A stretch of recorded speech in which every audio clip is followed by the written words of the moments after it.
Mail আমাকে নাকি দুটোই টাইম দিয়েছিল, কিন্তু মেল করেনি। একটা মিসকমিউনিকেশন হয়েছিল, ওটা আমি কিছু মনে করি না। তারপরে আমি দুটোই আবার গেছি। আমি তো শুধু যাব, চা খাবো, ডেপুটেশন দেবো, পালিয়ে আসবো, ছবি তোলার ছেলে তো নয় আমি। কি হয় অনেক ক্ষেত্রে যাই, একটু চা খাওয়ালো, গ্রিন টি খাবেন, কফি খাবেন না চা খাবেন, গল্প শোনায়। গ্রিন টিটা দেন, খেলাম স্যার, আনেন, দাঁতকে নিয়ে দুটো ছবি তুললাম, রিসিভ নিল, বাইরে এসে বললাম ওইরকম আমি ছেলে নয়। আমি যাব যে বুঝে নেওয়ার জন্য গিয়েছি, সেই জন্য আমি দুটোর সময় আবার ঘুরে গিয়েছি। দুটোই টাইম দিয়েছে, 2:05 মধ্যে আমি অফিসে ঢুকে গিয়েছি। আমি শুনে ওখানে বেশ কিছু কথা শুনে আমি অবাক হয়েছি। এই হচ্ছে রাজ্য সরকার সাপ হয়ে কামড়াচ্ছে, ওজা হয়ে ঝাড়ছে। এই যে হয়রানি হচ্ছে, এই হয়রানির পিছনে তিনজন দায়ী: ভারত সরকার, বিজেপি, পশ্চিমবাংলা সরকার, তৃণমূল আর নির্বাচন কমিশন। এই তিনজন মিলে আমাদের হয়রানি করছে। মমতা ব্যানার্জি সরকার কোনো অংশে কম নয় আপনার আমার হয়রানিতে। তাহলে আমি প্রমাণ দিয়ে যাব। আর আপনি আপনারা ভালো করে জানেন, নওশাদ সিদ্দিকী প্রমাণ ছাড়া কথা বলে না। আমি একটা প্রমাণ ছাড়া কথা বলবো না। একদিন আমি 2 তারিখের জায়গায় 4 তারিখ বলে ফেলেছিলাম, তাও আমি বলেছি ফেসবুকে, আমার ছেলে অ্যাডমিনদের লিখিয়ে পোস্ট করে দিয়েছি, যেটা আমার ভুল হয়েছিল বলা।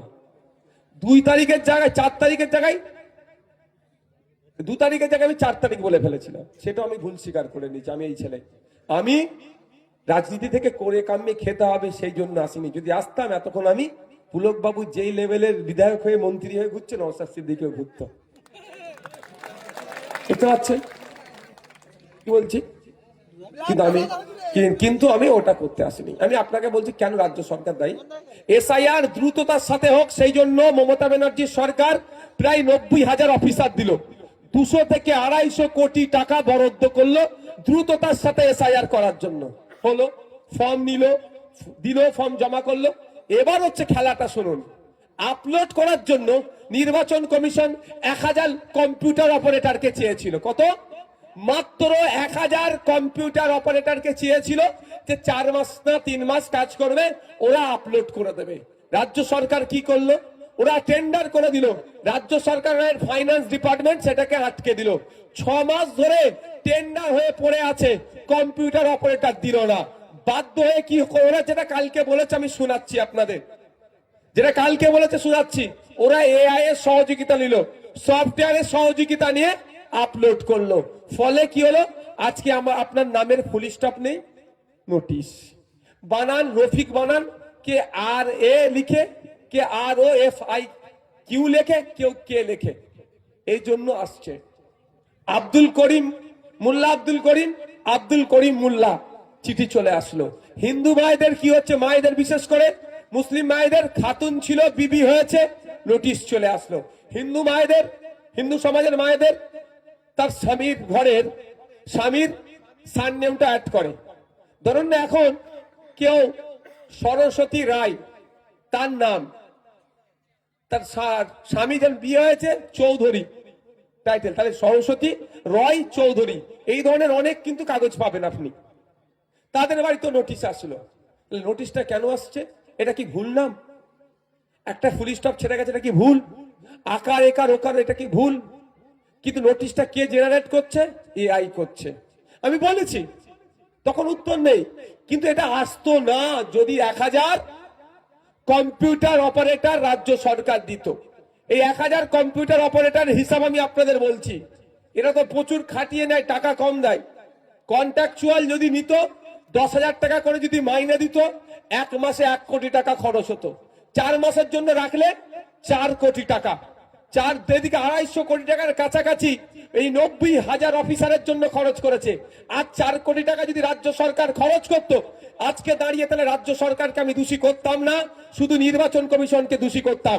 নির্বাচন কমিশনকেও দোষী করার জায়গা থাকতো না। আকার একার বানান ভুল, কিন্তু যদি অফিসার না, কম্পিউটার অপারেটর না দেওয়ার জন্য আমাদের কাজকে ভুগতে হচ্ছে। কারণ আমি আপনাদের বলছি, এখানে যদি কম্পিউটারের এক্সপার্ট ছেলে থাকে, কম্পিউটার সায়েন্স নিয়ে পড়াশোনা করে, আমি যদি ভুল বলি আমাকে বলবেন। প্রোগ্রামিং যেটা দেওয়া হয় কম্পিউটারকে, সে সেটাই গ্রহণ করে। আমি যদি সেট করে রাখি দুধ, মধু, আপনার জুস, পানি আছে, কম্পিউটারে আপলোড করে দিয়েছি। এবার কম্পিউটারকে প্রোগ্রামিং করে দিয়েছি, যে দুধ চাইবে তাকে দুধ দেবে, যে মধু চাইবে তাকে মধু দেবে, যে পানি চাইবে তাকে পানি দেবে, যে জুস চাইবে তাকে জুস দেবে। প্রোগ্রামিং আছে, চাইব আর বেরিয়ে আসছে, চাইছি বেরিয়ে আসছে। পানিটা এত চেয়েছে শেষ হয়ে গেছে। একটা মানুষ এখন দুর্ঘটনায় পড়ে গেছে, মানে একদম পানি পানি করে চিৎকার করছে, পানি পানি করে চিৎকার করছে। কম্পিউটার কিন্তু পানির বদলে ওই দুর্ঘটনায় কবলিত মানুষকে দুধটা দেবে না।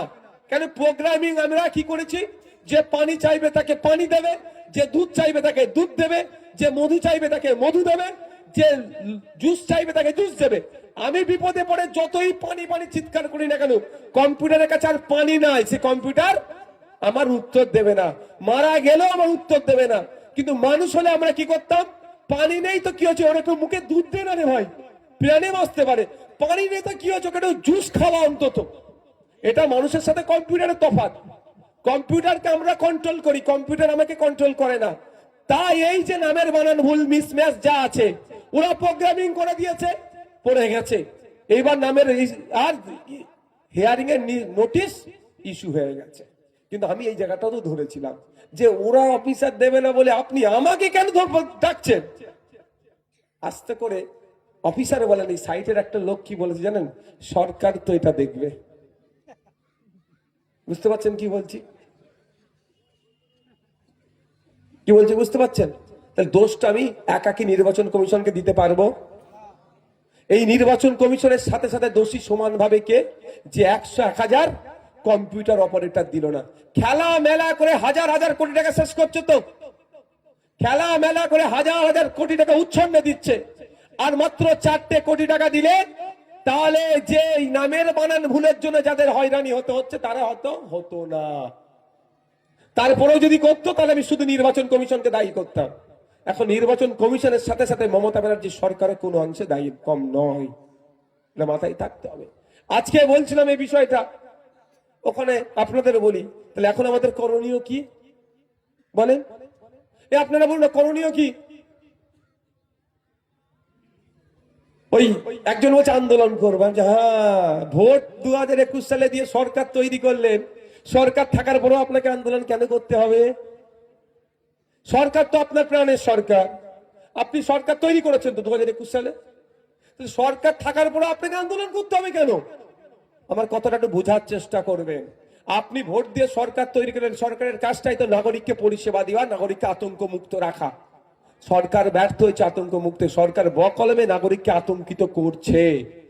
তাই আমি আপনাদের বলবো, আগে সরকারকে প্রশ্ন করুন কেন এটা হচ্ছে, এটাকে নিরসনের জন্য তুমি কি করেছো। দুটো আমি পন্থা বলছি আপনাদের, সহজ পন্থা দুটো বলছি। সরকার এটাকে কন্ট্রোল করে নিতে পারবে, এই হয়রানিটা বন্ধ হয়ে যাবে, এই হয়রানিটা বন্ধ হয়ে যাবে, করার সাহস দেখাতে পারবে না। এখনো দুটো অপশন আছে। First option, wall party meeting. Mamata Banerjee as chief minister, chief মুখ্যমন্ত্রী হিসাবে